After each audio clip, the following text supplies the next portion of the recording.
दोस्तों, किसी ने सही कहा है ना कि अपनों के लिए वक्त मत निकालिए बल्कि अपनों के साथ वक्त बिताइए। नमस्कार दोस्तों, मैं हूं गीता राणा और स्वागत है आपका हमारे चैनल नेक इन इंडिया पर। एक आदमी ऑफिस में देर रात तक काम कर कर थका हारा घर पहुंचता है।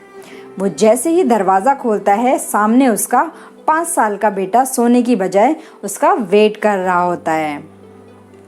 वो जैसे ही गेट के अंदर एंटर होता है, उसका बेटा बोलता है कि पापा, मैं आपसे एक क्वेश्चन पूछूं? तो उसके पापा बोलते हैं, हाँ बेटा पूछो। तो बेटा बोलता है कि पापा, आप 1 घंटे में कितने पैसे कमा लेते हो? ये सुनकर उसके पापा को बहुत ही गुस्सा आ जाता है और वो कहते हैं कि ये क्या सवाल है और तुम्हें क्या लेना देना इन सब चीज़ों से। तो बेटा बोलता है कि पापा प्लीज़ बताइए ना, मुझे जानना है कि आप 1 घंटे में कितने पैसे कमा लेते हो। तो उसका पापा गुस्से में उसकी तरफ देखकर बोलता है 100 रुपये। बेटा बोलता है, अच्छा तो पापा प्लीज़ क्या आप मुझे 50 रुपये उधार दे सकते हैं? तो ये सुनकर उसके पापा को बहुत गुस्सा आ जाता है। उसके पापा आग बबूला हो जाते हैं और अपने बेटे से कहते हैं कि अच्छा तो इसीलिए तुम इतनी देर से मुझसे क्वेश्चन पूछ रहे थे ताकि इन पैसों से ऊट-पटांग खिलौने या कोई चीज़ खरीद सको। तुम्हें बिल्कुल भी शर्म नहीं आती, तुम कितने सेल्फिश हो। मतलब मैं इतनी मेहनत करके पैसे कमा रहा हूँ और तुम ऐसी चीज़ों में उसे खर्च करना चाहते हो। ये सुनकर बेटे को बड़ा ही दुख होता है, उसकी आंखों में आंसू आ जाते हैं और वो चुपचाप अपने कमरे में चला जाता है। पापा को गुस्सा आया था, इसीलिए वो मन में सोचने लगते हैं कि बेटे की हिम्मत कैसे हुई ये सब पूछने की।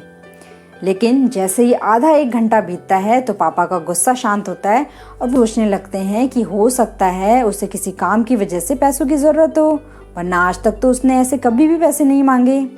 इसीलिए वो ये सोचकर अपने बेटे के कमरे में जाते हैं और उससे सॉरी मांगकर उसे 50 का नोट देते हैं। ये सुनकर बेटा बहुत ही खुश होता है और अपने पापा को थैंक यू बोलकर अलमारी की तरफ दौड़ता है और वहाँ से अपने कुछ सिक्के निकालकर गिनने लगता है।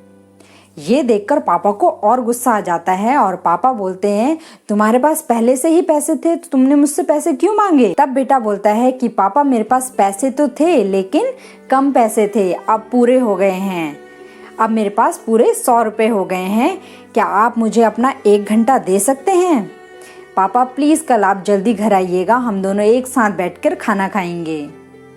तो दोस्तों, इस छोटी सी स्टोरी से हमें ये सीख मिलती है कि आजकल की भाग दौड़ भरी ज़िंदगी में हम लोग अपने आप को इतना बिज़ी कर लेते हैं या इतना बिज़ी हम लोगों ने कर लिया है कि हम अपने लाइफ के इम्पोर्टेंट लोगों को भी भूल गए हैं। तो हमें इन बातों का ध्यान रखना चाहिए कि हमें अपने माता पिता, अपने जीवन साथी, अपने बच्चों और अपने दोस्तों को टाइम देना यानी वक्त देना बहुत ज़रूरी है, ताकि हमें जीवन में कभी भी इन बातों का मलाल ना हो कि हमने छोटी छोटी चीज़ों को कमाने के लिए बहुत सी बड़ी चीज़ों को गवा दिया है। धन्यवाद दोस्तों। आई होप आज की हमारी ये मोटिवेशनल स्टोरी आपको पसंद आई होगी। तो प्लीज़ हमारे चैनल को सब्सक्राइब करिए।